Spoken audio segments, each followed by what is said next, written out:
Hello and welcome to another episode of the Cropland Genetics Agri-Solutions Crop Cam. I'm Mark Ullman, Senior Agronomy Advisor. Today I have with me Dustin Nagelbauer from New Vision Co-op.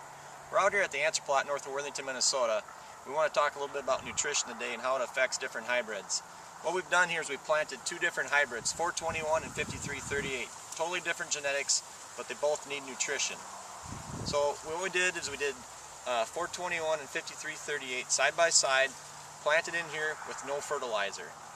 And then the next block will show you, we put down what the soil test called for, and then the last block that will show you is what the soil test called for, plus what the micronutrient tissue sampling called for.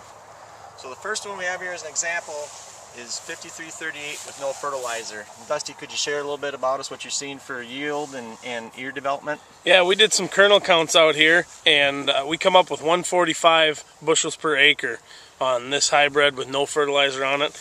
You can see the grain quality doesn't look quite as good. We've got some tip back going on the top of the ear, even a little bit of this zippering ear effect, which comes from the phosphorus deficiency. So we've seen, without any fertilizer on, like I said, 145 bushel. We've seen the grain quality be affected, and we've seen the zippering ears. So it kind of makes the story what we're looking at here.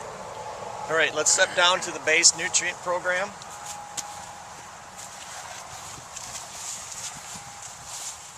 So basically, we took 5338, and the soil test report called for 140 pounds of nitrogen, 40 phosphorus, and 40 potassium. So we put a 140-40 on, and Dusty, share with us what we have there. Again, this 5338, like Mark said, with the basic fertility program, you can see the tip back really went away. We don't have the zippering of the ears, and we actually added this kernel count. What we got was 204 bushel. So we added almost 60 bushel over what we had with no fertilizer on. Added 60 bushel. Yep, and all these plots we're doing a harvest population of about 32,000. So that's the data that we're getting here. So let's look at the Nutri-Solutions block.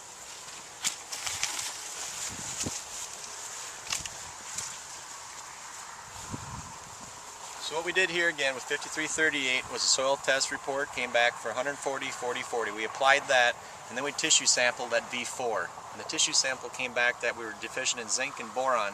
So we applied Maxin ZMB at a quart per acre and Maxin boron at a pint per acre based off the Nutri-Solutions test results, and they were applied at about V6. Dusty, share with us the results there if you would, please. On this one here, you can see the tip back really went away this time, and we come up with a kernel counts of about 245 bushel.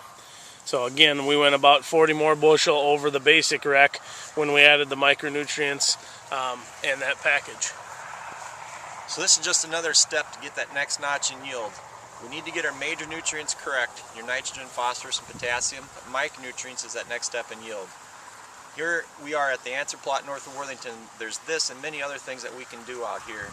And this is just one more thing that you can find on the crop cam, found only at us104.net.